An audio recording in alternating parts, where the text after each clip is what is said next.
Presenting the CW Crew. Hey everybody, John Foss, and I am extremely excited to be talking with the one and only Drew Barrymore. We're talking about the Drew Barrymore Show, which airs at 9 and 3 right here on the CW Twin Cities.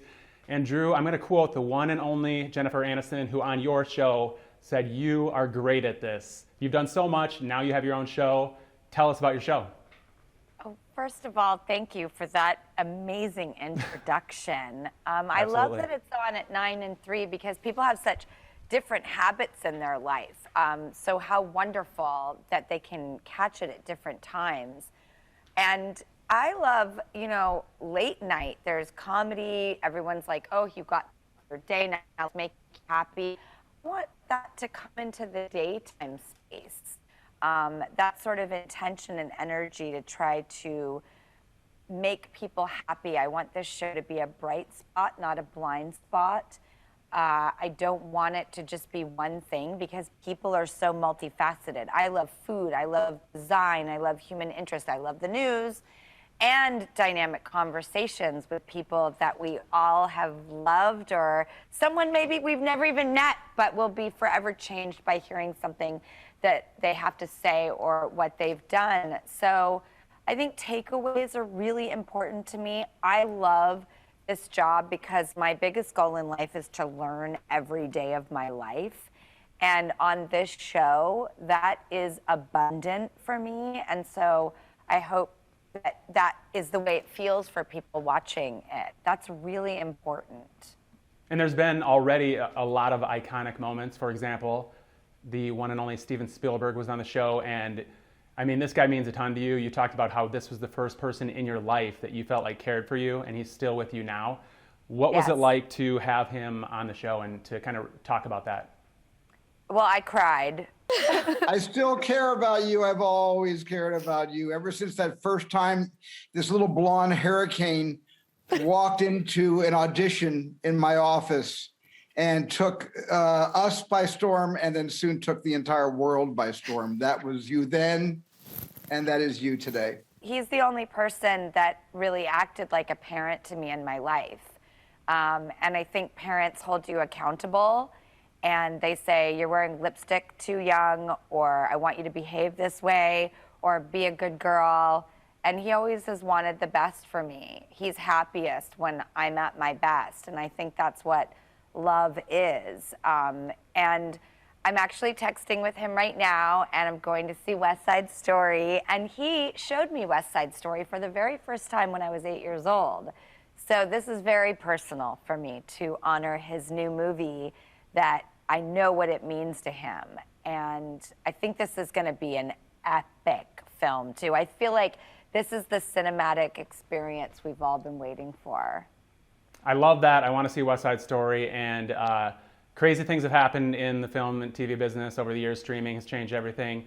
Dumb and Dumber 2 came out after 30 years. I interviewed Emilio Estevez, asked him if there was going to be Young Guns 3. He said no because we all died, but now it's coming out. So my question for you is, E.T. 2, huh? What do you think? Steven will never do an E.T. 2. He said when we were young, because they wanted one really badly, and he was like, nope, not going to do it.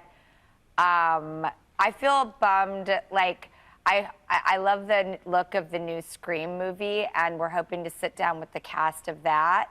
And I died pretty hard in that movie. I don't know how you'd bring me back, but as you said, Young Guns, like origin story, anything is possible.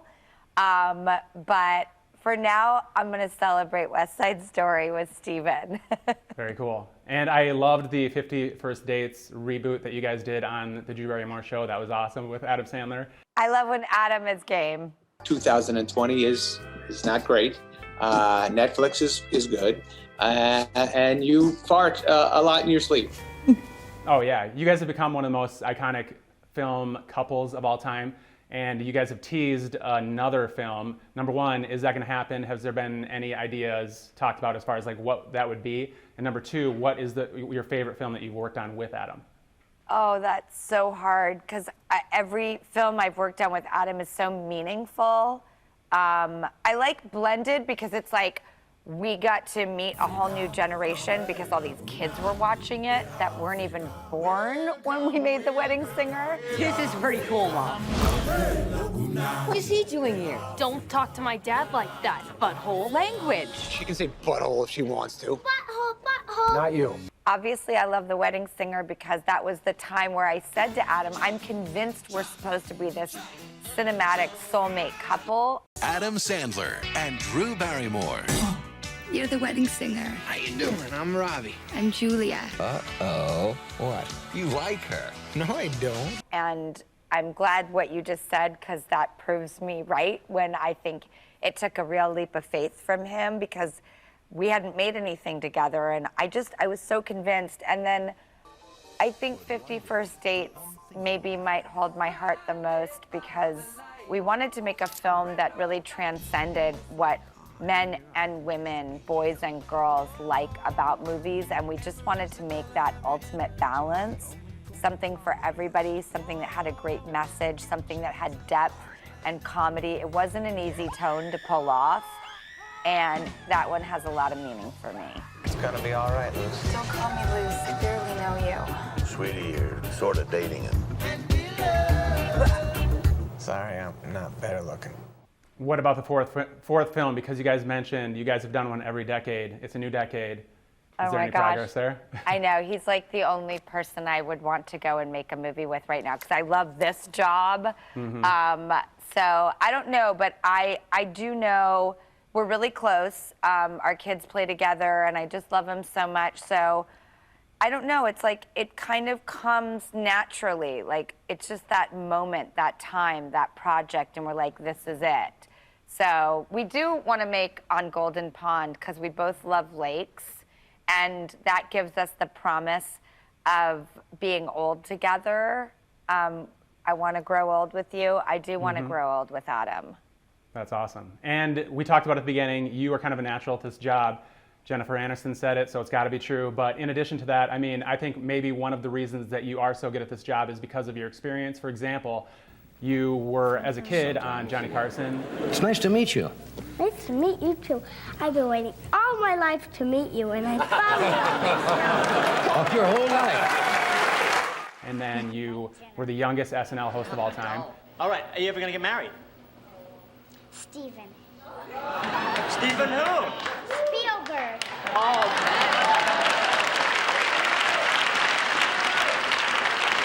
Yes! You were on the first Conan O'Brien show of all time. Right now you're doing the guest jeans, and Yes, I am. we actually have that photo here. If we could put it up. Can we see that? There we go. Ow! Ow! Ow! Ow! Help me out here, Andy. Ow! Ow! Ow! Wow! Wow! Ow! Ow! Drew, I'm sorry, but it's on the cue cards. I have to do as I'm told. And then you had a very iconic experience on the David Letterman show.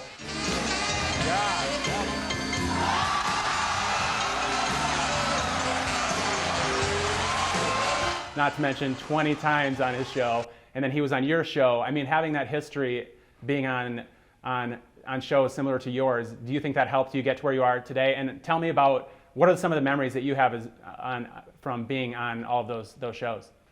Okay, first of all, John, who does your research? Is it you or Did it do all you myself. I'm so impressed. I really am. Thank you. I think that's one of my biggest goals in this job is there is a journalistic aspect to this job. I want to make it personal. I want to draw out different types of conversations with people. I've been on the other side of the interview.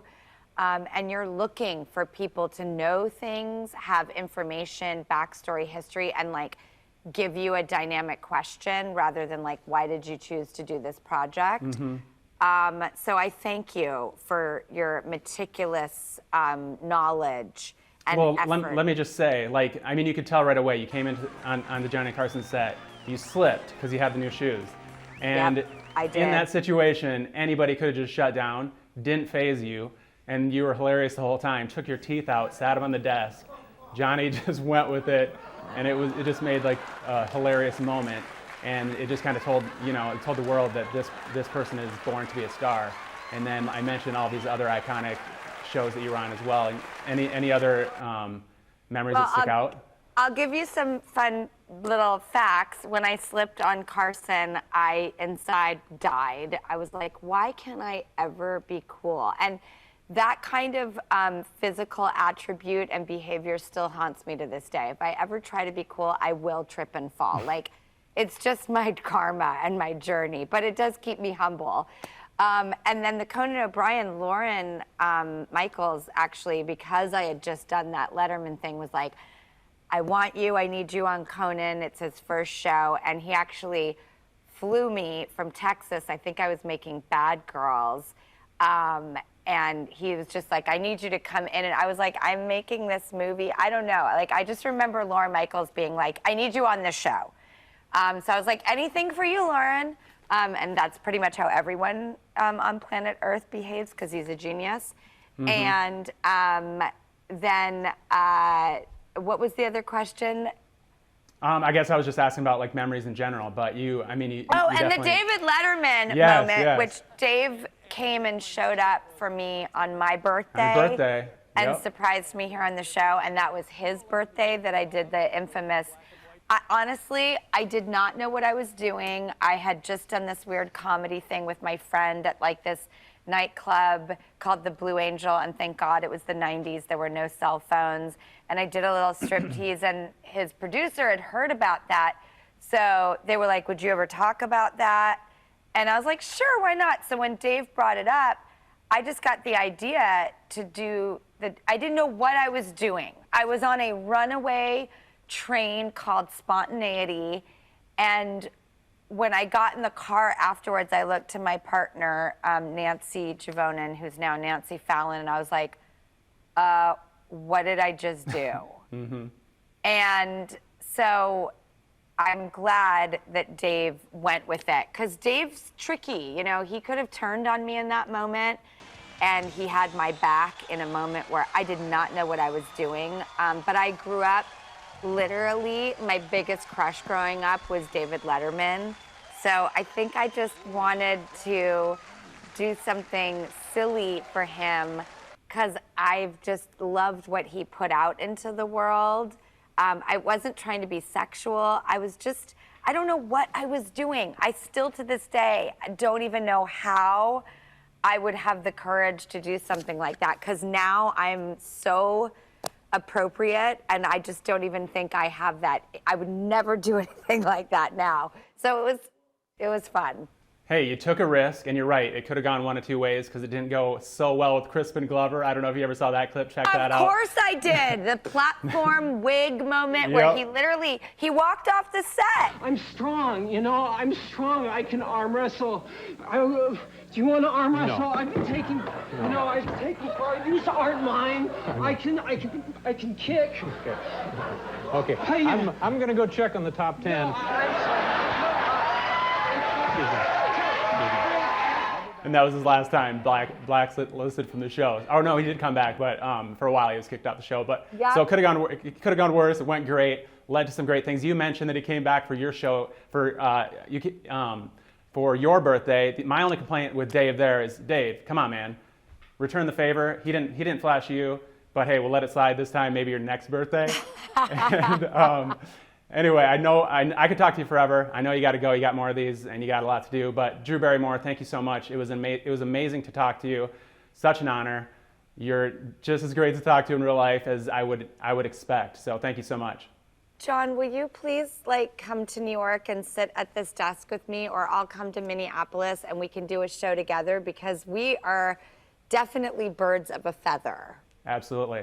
I grew up watching you, so appreciate everything you do. Drew Barrymore, appreciate everything. Twin Cities, check out the Drew Barrymore Show right here on the CW Twin Cities, 9 a.m., 3 p.m. Thanks, Drew. John, we have a date in the future, okay? You promise? Absolutely. I promise. Great. I'll see you Thank soon. You. Okay, bye. The CW crew on the CW Twin Cities, DJ Vonix, Alexa Score, and John Foss. Like, follow, subscribe to, and love the CW crew.